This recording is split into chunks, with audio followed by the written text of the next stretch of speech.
Hello friends, कैसे हैं आप सब। आप देख रहे हैं मेरा यूट्यूब का चैनल जिसका नाम है E&E सर्किट।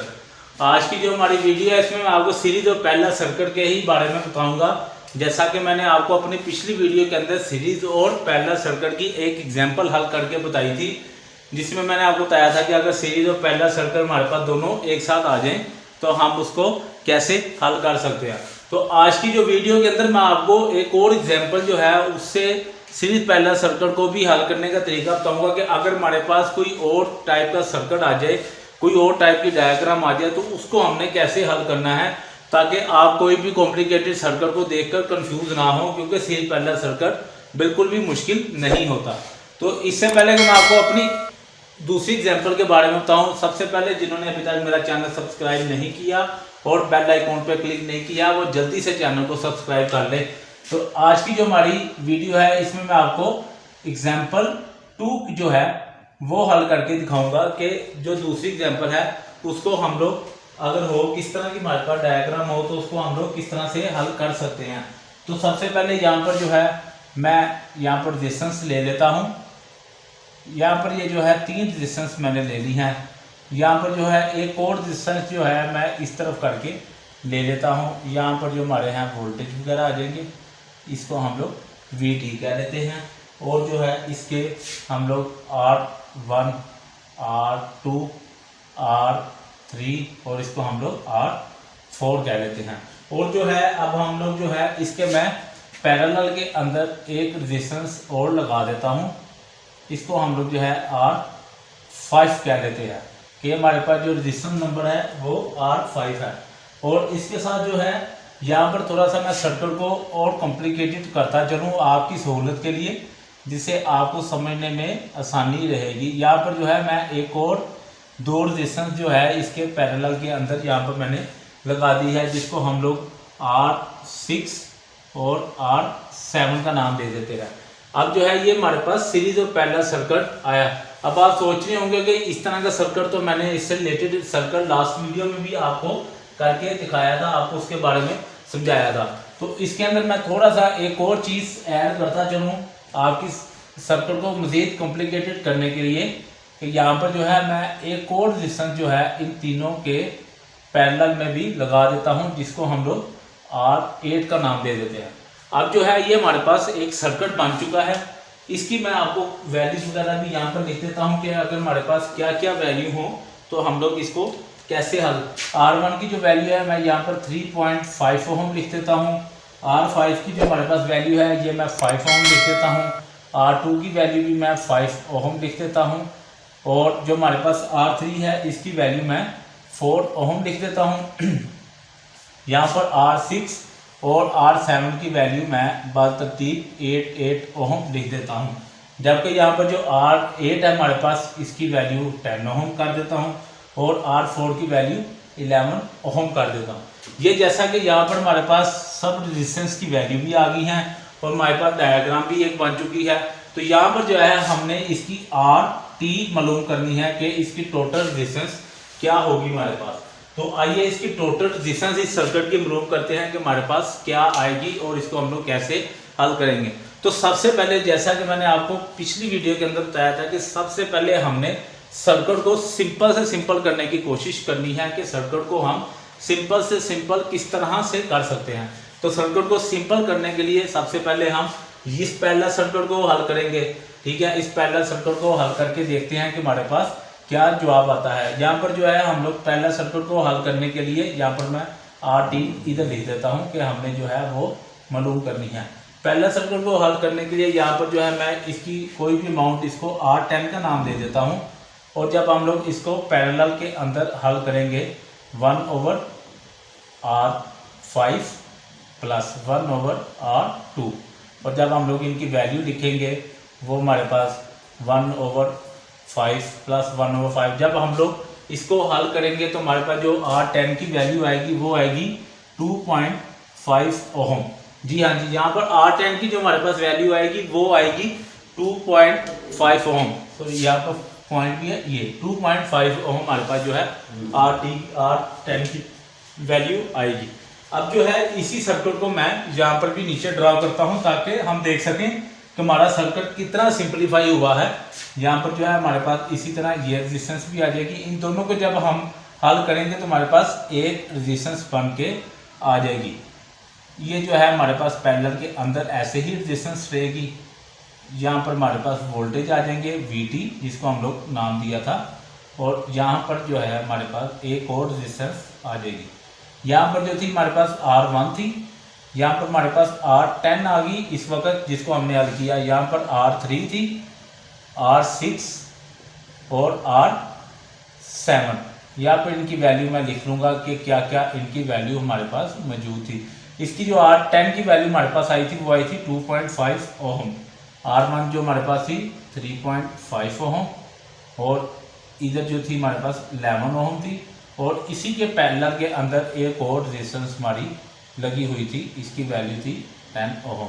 ये जैसा कि देखा आपने, यहाँ से यहाँ तक हमारा सर्किट जो है कितना सिंपलीफाई हुआ है।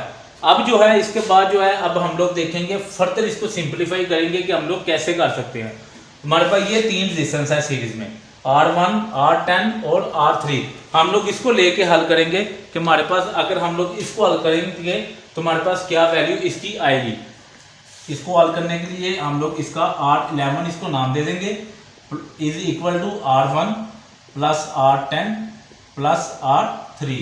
जब हम लोग इनकी वैल्यूज आपस में लिखेंगे तो हमारे पास जो R1 की वैल्यू है वो है 3.5 ओम, प्लस R10 की वैल्यू आई थी 2.5 ओम, प्लस R3 की वैल्यू जो आई थी वो थी हमारे पास 4 ओम।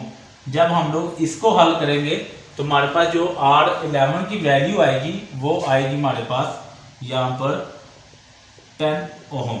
जी हाँ, यहाँ पर जो हमारे पास वैल्यू आएगी वो आएगी R11 की 10 ओम। हमारे पास यहाँ पर इसकी वैल्यू आ जाएगी।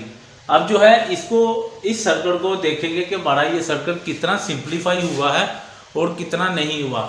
इसको फर्दर सिंपलीफाई करके देखेंगे यहाँ पर कि जब हमने R11 इन तीनों रेजिस्टेंस को सीरीज में हल किया तो हमारे पास क्या वैल्यू इसकी आई है।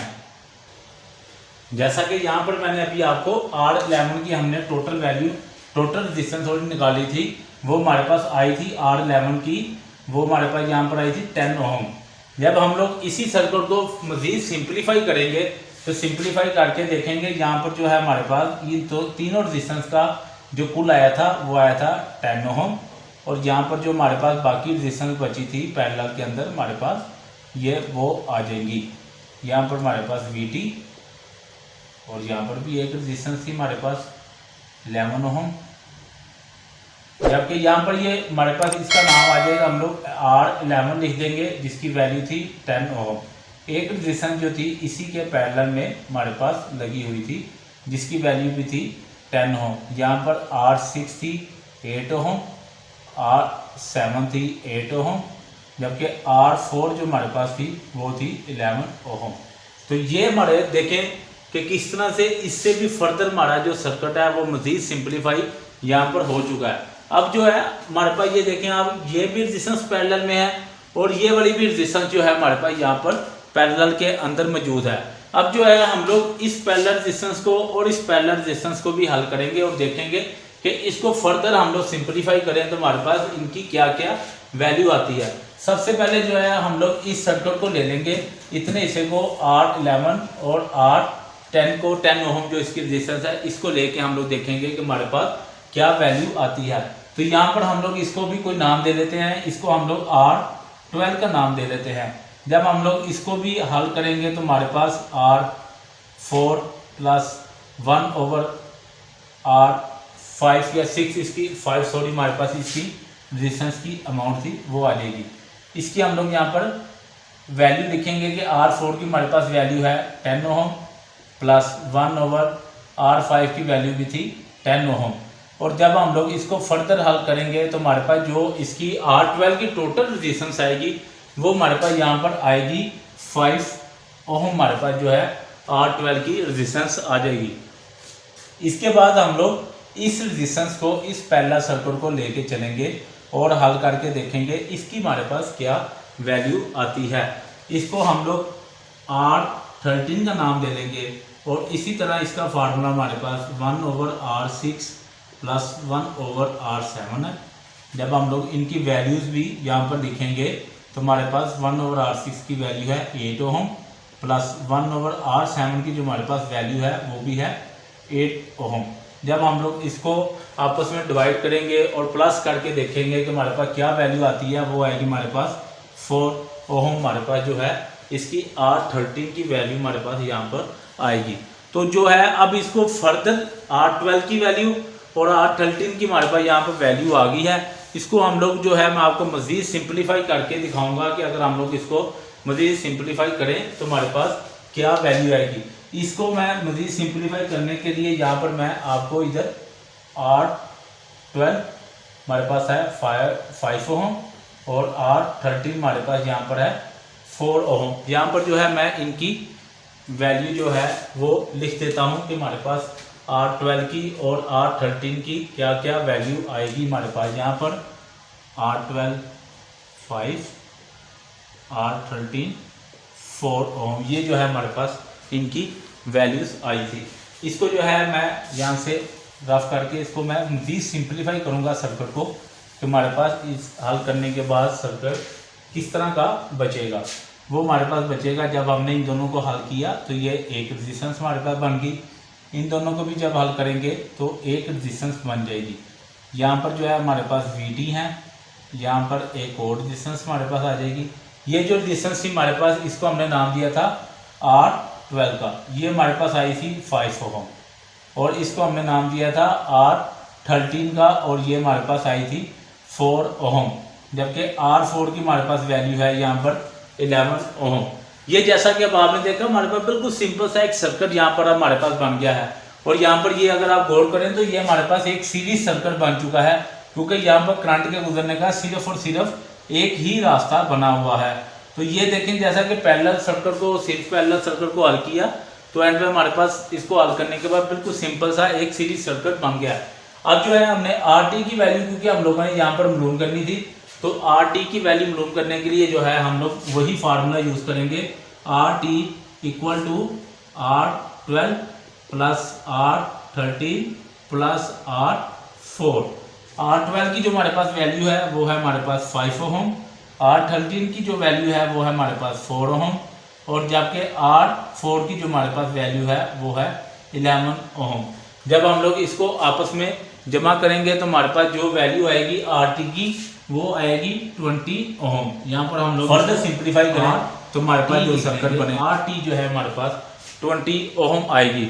और इसको हम लोग अगर फिर से एक दफ़ा, जब मैं इसको अगर फर्दर सिंप्लीफाई करूँगा तो हमारे पास फर्दर सिंप्लीफाई करने के बाद जो सर्किट बचेगा वो बचेगा हमारे पास इस तरह का। ये VT थे और RT हमारे पास यहाँ पर जो है वो आया था 20 ओहम। तो ये था हमारा आज का सिर्फ पहला सर्किट। जैसा कि आपने देखा कि किस तरह कॉम्प्लिकेटेड सर्किट को हमने स्टेप बाय स्टेप हल किया और आखिर में जो है हमारे पास बहुत सिंपल सा एक सर्किट बच गया हो। तो उम्मीद करता हूं दोस्तों आपको हमारी आज की वीडियो अच्छी लगी होगी। जिन दोस्तों का कोई भी हमारी आज की वीडियो से रिलेटेड या सिर्फ पहला सर्किट से रिलेटेड कोई भी सवाल हो तो वो हमें कमेंट सेक्शन के अंदर पूछ सकते हैं। तब तक आप मेरे चैनल को सब्सक्राइब करें, वीडियो को लाइक और शेयर करें और देखते रहिए मेरा यूट्यूब का चैनल E&E सर्किट। तो मिलते हैं दोस्तों अपनी अगली वीडियो के अंदर।